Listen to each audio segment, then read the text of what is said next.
ulama berselisih pendapat tentang hukumnya kufur atau tidak.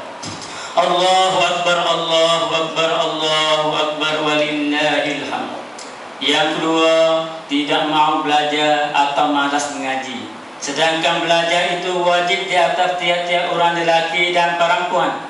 Ilmu agama tidak mau belajar, ilmu dunia pun tidak mau juga, kerana tidak memberi penghargaan dan penilaian kepada ilmu. Setengah orang mengatakan belajar atau mengaji pun tidak faedah apa-apa, tidak boleh apa-apa pun. Ini adalah bala besar kepada umat Islam. Lihatlah wahai akhwan dan akhwat sekalian kepada nasib masa depan muda-mudi anak cucu kita. Sekarang dan di masa akan datang mereka hidup hanyut, tidak tahu apakah yang mereka mau. Belajar pun tidak mau, kerja pun tidak mau, menurut ibu bapa pun tidak mau. Mereka usaha melakukan atau buat perkara yang menyakiti ibu bapanya sendiri. Saudara-saudari yang dihormati, ketahuilah bahawa ilmu itu sebagai cahaya petunjuk jalan kepada kita. Ilmu itu cantik dan indah rupanya, dan ilmu itu pengawal dan penjaga kita. Berkata Imam Syafi'i rahimahullah, al-ilmu nurun wa nurullah la yahdi li'as.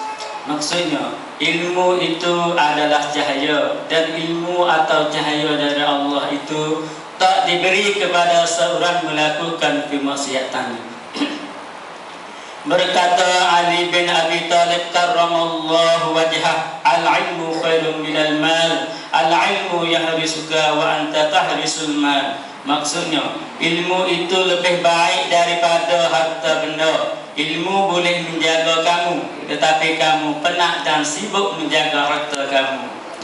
Berkata Al-Imam Hasan Al-Basri, "Lau kana lil ilmi suratun lakanat suratuhu ahsana min suratis syamsi wal qamari wan nujumi fis sama." Maksudnya, jika adanya bagi ilmu itu rupa yang boleh dilihat, maka rupanya lebih indah, cantik daripada rupa matahari, bulan dan bintang di langit. Allahu Akbar, Allahu Akbar, Allahu Akbar, walillahil hamd. Yang ketiga, tidak menjaga masa atau umur, supaya jangan dihabiskan masa yang sia-sia dengan tidak mengambil manfaat daripadanya. Masalah sebagai modal hidup kita di dalam dunia dan bekalan hidup kita pula di hari akhirat. Maka salah satu bala juga setengah daripada umat Islam membakarkan atau menghabiskan masanya sia-sia atau dengan digunakan pada perkara yang tidak berfaedah. Berkata Ibnu Mas'ud radhiyallahu anhu, "Inni la aqra'u an ara ar-rajula fariwan la fi amri dinihi wa la fi amri dunyahu." Maksudnya, sesungguhnya aku sangat benci melihat seseorang laki-laki yang mengosongkan masanya atau tak kerja apa hal agama pun tak kerja apa, dan hal dunia pun tidak juga. Sabda Nabi sallallahu alaihi wasallam, "A'dzarallahu ila amri'in akhara ajalahu hatta balagha 60 sanah." Rawahul Bukhari.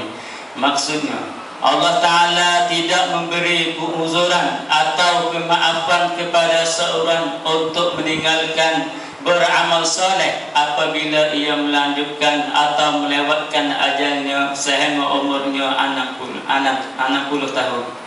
Maka sama-samalah kita menjaga masa dan umur kita supaya jangan habis sia-sia, sebab umur kita dan masa muda kita akan disoal di hadapan Allah pada apakah kita habiskannya. Allahu Akbar, Allahu Akbar, Allahu Akbar, walillahil hamd. Hadirin hadirat sidang Aidil Adha yang dihormati, bahagian yang kedua, bala-bala akhir zaman ialah buat atau melakukan perkara yang dicegah, yang dilarang oleh Allah seperti berikut. Pertama, berzina dan sebab-sebab atau punca-puncanya. Berzina adalah satu daripada dosa besar, neraka adalah balasannya. Firman Allah Ta'ala, "Wala taqrabuz zina." Kerana sesungguhnya perzinaan itu adalah perbuatan yang keji dan buruk. Maka di antaranya sebab-sebab atau punca-punca yang boleh membawakan kepada zina adalah seperti berikut. 1. Pergaulan dan perhubungan bebas di antara laki-laki dan perempuan melalui alat-alat perhubungan moden sekarang, telefon, internet, Facebook dan sebagainya, melalui kenderaan yang selesa, melalui tempat yang dibuka bebas untuk mereka yang ada di rata tempat. 2. Wanita atau perempuan bertabaruk mendedah membuka aurat dengan memakai pakaian menarik mata lelaki dan menggerakkan syahwat lelaki, seperti pakaian yang ketat, seluar ketat, nipis, sikat yang menyatakan kulit badannya. 3. Kelemahan dan kekalahan ibu bapa kepada anak. Ini pun bala besar juga dan salah satu tanda kiamat apabila seorang anak itu berlemah lembut dengan kawan sahabatnya dan ia berlaku kasar terhadap ibu bapanya. Maka sekarang setengah ibu bapa tak berani kata apapun kepada anaknya. Akhirnya didapati banyak anak-anak perempuan umat Islam sekarang berzina dan berusaha.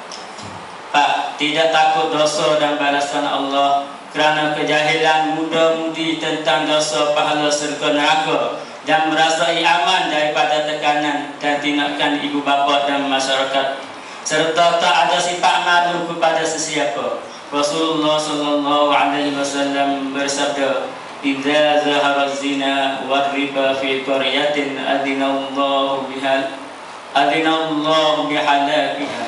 Rawahu at-Tabarani. Maksudnya, apabila zina dan riba itu zahir nyata di mana kampung halaman, maka Allah Ta'ala mengizinkan dengan kebinasaannya. Allahu Akbar, Allahu Akbar, Allahu Akbar, walillahil hamd.